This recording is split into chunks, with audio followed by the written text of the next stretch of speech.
Buenos días, amigos de La Posta. Bueno, se preguntarán dónde está Anderson Boscan.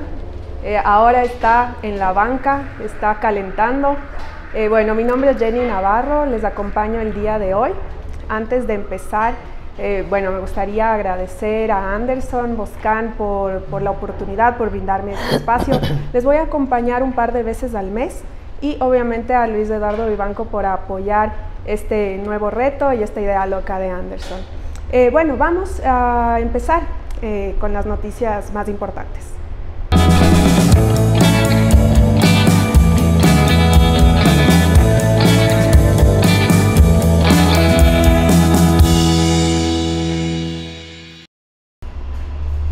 Y bueno, en caliente. Ayer la Comisión de Fiscalización de la Asamblea dio paso al juicio político al fiscal Carlos Vaca Mancheno. El Pleno tendrá 7 días para definir cuándo se lo pone en su agenda. En otras noticias, ayer detuvieron a 6 funcionarios del municipio de Quito y a 2 concejales, a Sergio Gárnica y Eddie Sánchez. Están metidos en un supuesto lío de corrupción que envuelve 80 millones de dólares. Al parecer hay una red de extorsión que cobraba por favores a transportistas. En otro punto, el día de ayer el Comité de Derechos Humanos de Ecuador sugirió el nombre de Rigoberta Menchú y le pidió a esta Premio Nobel de la Paz y mediadora de la paz que intervenga en el proceso, en este conflicto en la frontera norte. Otra de las noticias de ayer fue las marchas que se dieron en el país por la paz. Bueno, se dieron una marcha aquí en Quito con miles de personas convocadas por el movimiento Nos Faltan 3, donde exigían un país libre de terrorismo, un país de paz.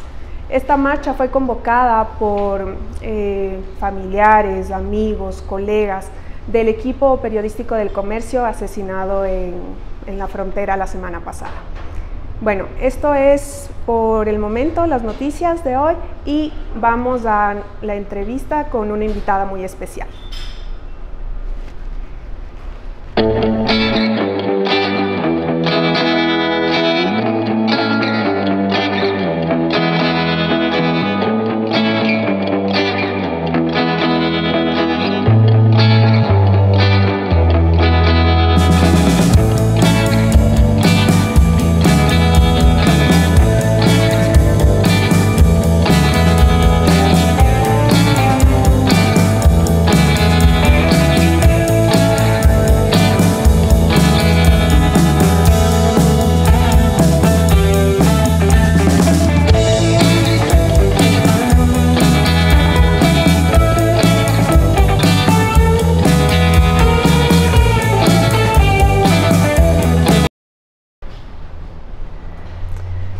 Buenos días, Elsie. Estamos con Elsie Monge. Ella es directora de la Comisión Ecuménica de Derechos Humanos, que por cierto está cumpliendo 40 años. Bienvenida a este programa y bueno, vamos a conversar un momento con usted con los temas de actualidad. Bienvenida, Elsie. Sí, muchas gracias. Es decir, que el trabajo de la Comisión Ecuménica de Derechos Humanos cumple 40 años. Yo tengo un poquito más. Perfecto. Bueno, Elsie, para introducir un poquito el tema que nos ha golpeado últimamente al gremio periodístico y a los ecuatorianos en general, el de secuestros, el de terrorismo. Recuerdo que al expresidente León Febres Cordero se lo calificó como represor, violador de los derechos humanos, pero también decía que él paró los brotes de terrorismo que encabezaba el grupo Alfaro Vive Carajo. El país pasó de vivir una época de paz relativa, lejana de estos problemas de terrorismo, tanto en Colombia como en Perú. Hay voces que dicen que hoy el país necesitaría un León Febres Cordero para erradicar a los carteles narcos en la frontera norte. ¿Qué opina usted? Bueno, en primer lugar, me parece que En este momento, en esta situación, en estas circunstancias, estamos experimentando lo que es terrorismo. Es algo nuevo para el país. Ese tema se lo ha manejado muy alegremente. Ese tema en nuestra legislación viene desde el tiempo de la dictadura, pero no había sido utilizado, y luego lo habían estado usando incorrectamente, diciendo que cerrar una carretera es terrorismo. Eso no es terrorismo. Lo que estamos viviendo hoy, eso es terrorismo. Bombazos por aquí, asesinatos por allá, y todo con el fin de atemorizar a la población, atemorizar al gobierno. Yo creo que no podemos dejarnos sobrepasar por el miedo. El miedo es mal consejero. Ahora hay muchas opiniones, ¿no es cierto?, que esto se resuelve con mano dura, que hay que ir con todo, declarar la guerra. Pero pensemos que no estamos preparados para esta guerra. Movilización de armamento pesado, tanquetas en la frontera. ¿Cómo van a estar funcionando en la selva? Eso es otra cosa. Yo creo que no estamos preparados, que ahí una de las necesidades más grandes es fortalecer la inteligencia, porque si es que hay una inteligencia efectiva, se puede prevenir. Yo pienso que prevenir es muy importante para poder enfrentar estas situaciones. Por otro lado, creo que la frontera, estamos cosechando también, es el desborde del conflicto colombiano, por un lado. Hay varios elementos. Por el otro, estamos, otra causa, otro elemento es el abandono de las fronteras, pero especialmente la frontera norte, y de manera particular la frontera de Esmeraldas, que es borda con Nariño, que es uno de los lugares donde hay mayor cultivo de cocaína en Colombia. Nariño y Putumayo, que coincidencialmente son frontera con Ecuador. Entonces pienso que ese abandono, eso de que mucha permisividad, de que podían ir y venir y nadie controlaba, ahora estamos cosechando. Eso es parte. No hay alternativas para la población, no hay un plan de seguridad para la frontera, no se ha reactivado el aparato productivo para darles alguna salida a la población. Pienso que hay que ver esta tragedia, si se quiere, de una manera más integral, más total. Es sí. Compleja la situación. Entremos un poquito al tema de los derechos humanos en este caso. Secuestraron a 3 colegas periodistas, los asesinaron en Colombia. Estos grupos del Frente de Oliver Sinesterra. Ellos no respetaron los derechos humanos de los colegas. Lenín Moreno ha dado un plazo de 10 días a Huacho para que se entregue. En una guerra se da plazos. ¿Debemos respetar los derechos humanos de este grupo narcoterrorista? Por eso repito, no estamos preparados para esta situación, no estamos preparados. Y yo vuelvo a insistir que los que pueden aportar a la estrategia son expertos en seguridad, es inteligencia, que tampoco ha funcionado. Entonces, yo pienso que lo han puesto en manos, la investigación lo pusieron en manos de la UNACE. La UNACE está capacitada para ver secuestros extorsivos, no este tipo de secuestros que tiene otro contenido, otros objetivos, si se quiere. Entonces, pienso que en general hay que decir que todo ser humano es sujeto de derechos. Pero en este caso, siempre enfrentar violencia con violencia, lo único que hace es exacerbar, aumentar la violencia. Yo no estoy de acuerdo con esa línea, es algo muy complejo, y como pienso que también necesitamos aprender de los errores que ya se han evidenciado en esta situación y acudir a apoyo internacional. La misma Colombia tiene décadas enfrentando este tipo de crímenes, porque esto es un crimen organizado. Entonces yo pienso que necesitamos apoyo en seguridad, en inteligencia y también tener un plan de desarrollo de la zona fronteriza. Elsie, venimos de una década muy difícil para el gremio de periodistas, donde se dieron abusos a la libertad de expresión. Ahora recibe su mayor golpe al perder a nuestros colegas de esa manera. ¿Se ha atentado contra la libertad de expresión del país con esto? Pienso, ese es algo que también hay que señalar y exigir, no solamente en este lamentable caso, sino en general hay una falta de transparencia. Un derecho fundamental de la ciudadanía es el derecho a la información, y son los periodistas los que, cumpliendo su noble tarea, tratan de desentrañar la verdad de los hechos, que muchas veces va mucho más allá de los pronunciamientos oficiales, y por eso ponen su vida en peligro también. Pero yo creo que el derecho a la información ha sido vulnerado. Recordarán ustedes que después del secuestro hubo una semana de total silencio. Ahí no se sabía qué estaba sucediendo, los familiares tampoco tenían información, los periodistas no estaban permitidos acceder a más información. A eso voy, al tema de los familiares. Claro, entonces sí, se ha violentado el derecho a la información de parte de la ciudadanía. Tengo entendido que ustedes, como Comisión Ecuménica de Derechos Humanos, hicieron un acompañamiento a los familiares de las víctimas del equipo periodístico.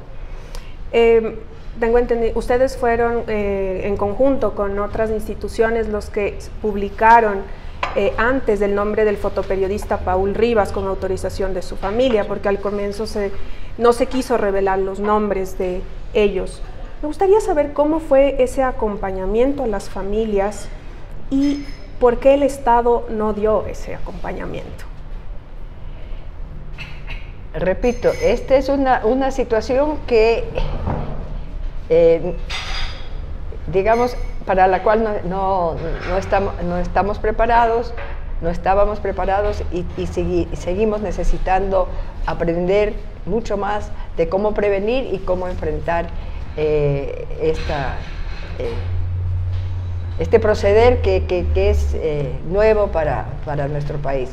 Nosotros sí, desde el principio, lo que enfatizamos es que la vida y la integridad de las personas secuestradas del equipo del comercio con los cuales sus familiares nos solidarizamos, eso para los familiares también fue algo muy doloroso, muy angustiante, que causa miedo, que causa temor,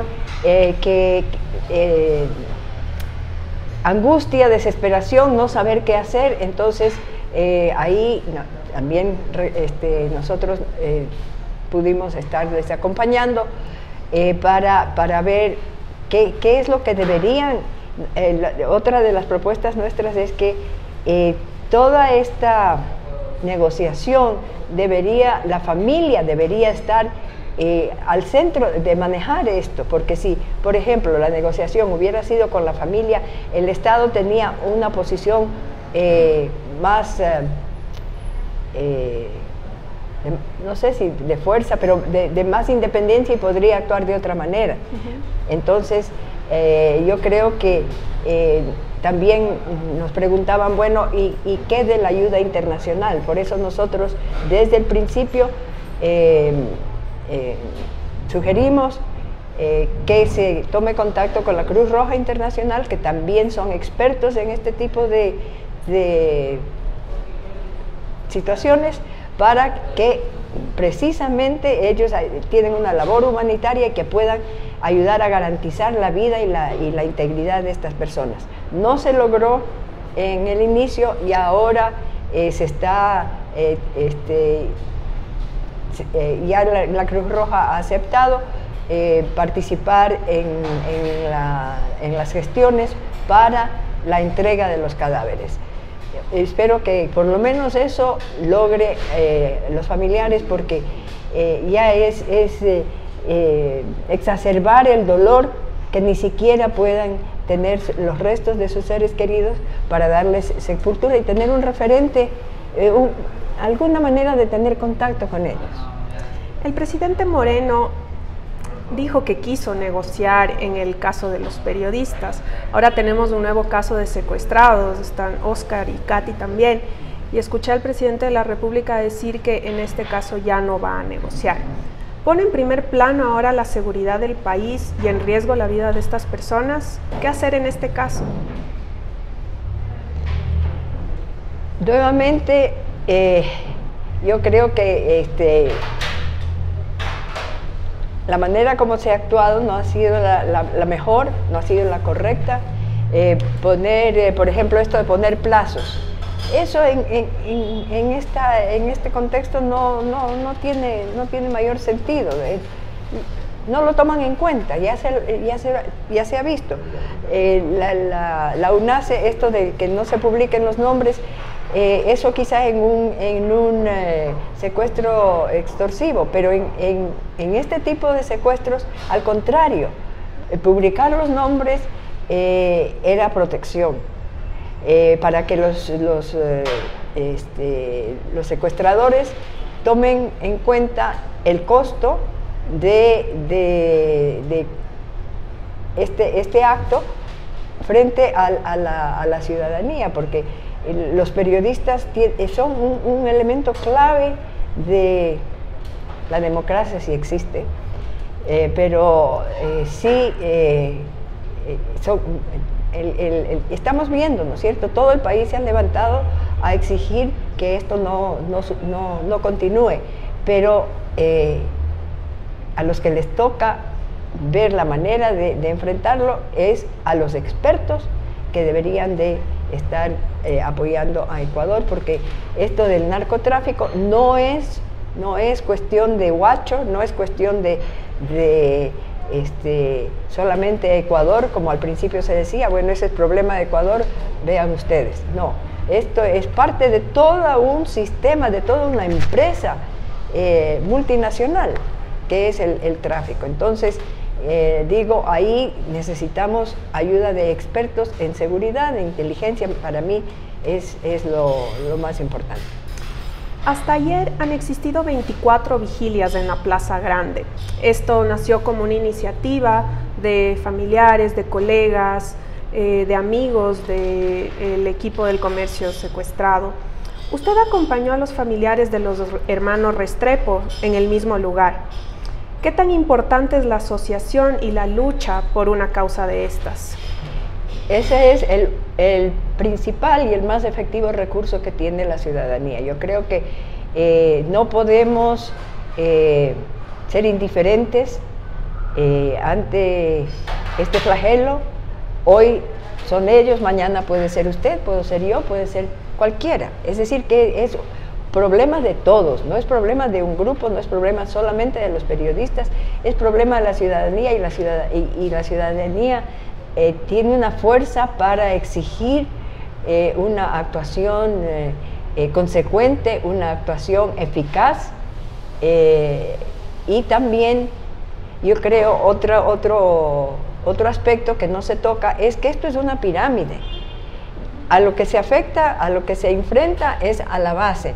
Yo creo que los grupos llamados disidentes que están en Colombia, en Nariño, en fin, están conectados a esta empresa internacional. Posiblemente son dirigidos desde México, Sinaloa, o alguno de esos carteles también. Es decir, que esto no es una cuestión sencilla, sino que hay que ver que a la cúspide de esa pirámide está el sector financiero, está los paraísos fiscales donde se lava los millones. Estaba escuchando que el narcotráfico produce más de 400.000 millones de dólares al año. De eso no se habla. Por ahí, para mí, por ahí habría que comenzar para tener una solución efectiva al fenómeno. Es el negocio que está en el sector financiero es un aspecto económico y político, por ahí. El gobierno del presidente Rafael Correa fue represor, persiguió a comunicadores, estudiantes, profesionales, violó derechos de los ecuatorianos. Fue una administración muy dura. Hoy estamos viviendo con Lenín Moreno lo contrario, pero se producen brotes de violencia y terrorismo en menos de un año de su administración. Ya me había adelantado un poco, pero Ecuador necesita mano dura como la del presidente Correa o de alguna manera esta mano blanda del presidente Moreno. Yo no sé, yo no creo que se puede polarizar de esa forma, porque una cosa es la personalidad, el estilo, pero las políticas, las acciones, ojalá cambien. La estructura, están muchos de los mismos funcionarios que estuvieron en el gobierno anterior, siguen en el actual. Entonces, sí, el estilo es distinto, pero yo sí pienso que hay que ver ya en los hechos hasta dónde las cosas van a cambiar, hasta dónde va a haber más desarrollo del aparato productivo para dar empleo, que eso es lo que la gente necesita, hasta dónde se va a hacer un plan de desarrollo para la zona fronteriza que ha sido abandonada por siglos, digamos, no por siglos, por décadas, y por siglos también. Yo creo que mano dura, la cuestión militar no va a resolver el problema como tal, no es suficiente, es mucho más complejo y hay que abordarlo con más profundidad. Para acabar este tema de los secuestrados, me gustaría su opinión sobre si el país sigue secuestrado en estos momentos. ¿En qué sentido? Tenemos a dos personas, a Oscar, a Katy, todavía secuestrados. Queremos saber si el país sigue bajo este modo, se podría decir. Sí, yo creo que lamento mucho el secuestro de estos dos jóvenes, 20 y 24 años, que no tenían nada que ver con nada, iban a cobrar una deuda y a gastarlo, digamos, en unas vacaciones. Yo creo que nuevamente hay que hacer todo lo posible, es la vida y la integridad de esas personas también que deben estar al centro de cualquier consideración, de cualquier, llámese negociación, cualquier contacto. Yo creo que esto, ¿cómo actúan estos grupos criminales realmente? A ellos la vida del ser humano no les importa, ¿no es cierto? Entonces son otros intereses. Ahí lo que prima es la cuestión económica, ¿no es cierto? El negocio. Entonces yo creo que hay que hacer todo el esfuerzo para rescatar a estos compatriotas inocentes que están pasando por una tortura inusitada, ¿no? Entonces yo creo que eso es lo que hay que asegurar y en base a los errores se haga un mejor tratamiento de esta situación para que no corran el mismo desenlace fatal. Hay otro tema de mucha actualidad ahora en el país, los refugiados venezolanos, los desplazados por la situación social, política, económica de Venezuela. por la falta de libertades en ese país. ¿Qué debemos hacer nosotros por ellos y qué hace la Comisión Ecuménica de Derechos Humanos? Esto del refugio, de la migración por razones políticas, económicas, está presente en todas partes del mundo. Y yo creo que siendo nuestros, digamos, vecinos, si se quiere, un poquito más lejos, pero somos los mismos, somos América Latina, somos América del Sur, y compartimos mucha de la historia, mucha de las raíces culturales, y debemos actuar en solidaridad con los compañeros, las personas que vienen huyendo de la violencia y también de la insostenibilidad económica de Venezuela, digamos, de la ciudadanía, porque también en todo esto hay corrupción. No todos, la crisis económica no es pareja para todos, pero sí la mayoría. Entonces, yo creo que hay que ir ese para mí es la punta del iceberg. Hay que ir en todas estas situaciones, hay que ir un poco más allá, más profundo, más a las raíces. Las raíces es abuso de poder. Toda violación a derechos humanos es abuso de poder. Y entonces aquí lo estamos viendo. Y abuso de poder va junto con corrupción y va junto con impunidad. Esos tres elementos lo vemos expresados en Venezuela, en nuestro país también. Mire, a cada rato se destapan, por donde uno mira hay escándalos de corrupción. Esto es insostenible. Entonces pienso que debemos de enfrentar ya más a las raíces del problema, y las políticas deben ser distintas. Creo que debemos aunar esfuerzos de todos los sectores para pensar en un país distinto, donde no sea tan prevalente el abuso de poder, el abuso de poder a todo nivel. Mientras más poder se ejerce, mayor la responsabilidad. Por eso los gobiernos son los principales responsables de las violaciones de derechos humanos. Pero hay poder también a otros niveles, en el campo de la familia, en el campo laboral. Entonces, cambiar esa actitud, esa relación, es decir, cómo buscar entre todos el bien de todos. No que yo entro a un cargo público para ver cuánto hay, cuánto saco. Que lastimosamente esa es la mentalidad de muchos.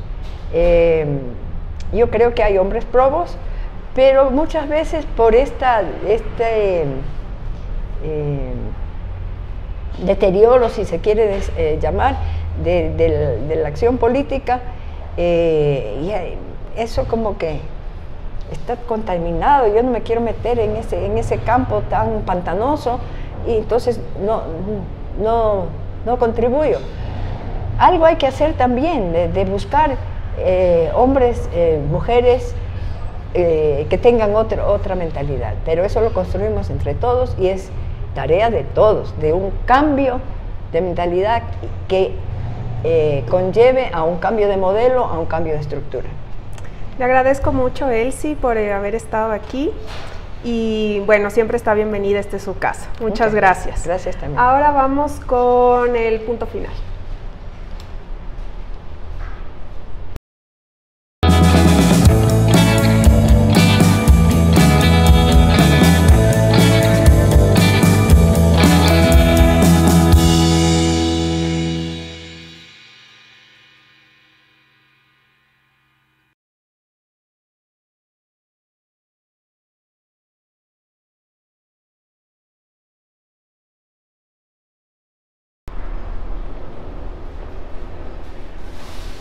Bueno, ahora en nuestro punto final, ayer se realizaron varias marchas por la paz. Una de las principales fue la marcha de Quito, convocada por Nos Faltan 3. Independientemente de si hayas ido a la marcha convocada por el gobierno, a la marcha convocada por los amigos, familiares, del grupo El Comercio. Lo importante aquí es no la bandera política, sino el mensaje, el trasfondo de esto, que es manifestarse por un país de paz, en contra del terrorismo,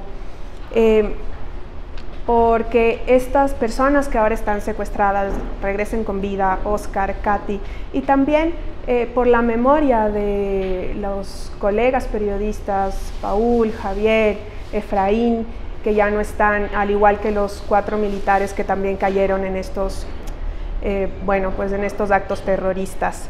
Necesitamos un país de paz, un país donde todos podamos ir a trabajar tranquilos, sin tener que salir de nuestras oficinas por 3 amenazas de bomba ayer en Quito. Necesitamos un país de paz y eso es, entre otras cosas, lo que se pedía ayer. Eso es todo por hoy, amigos de La Posta.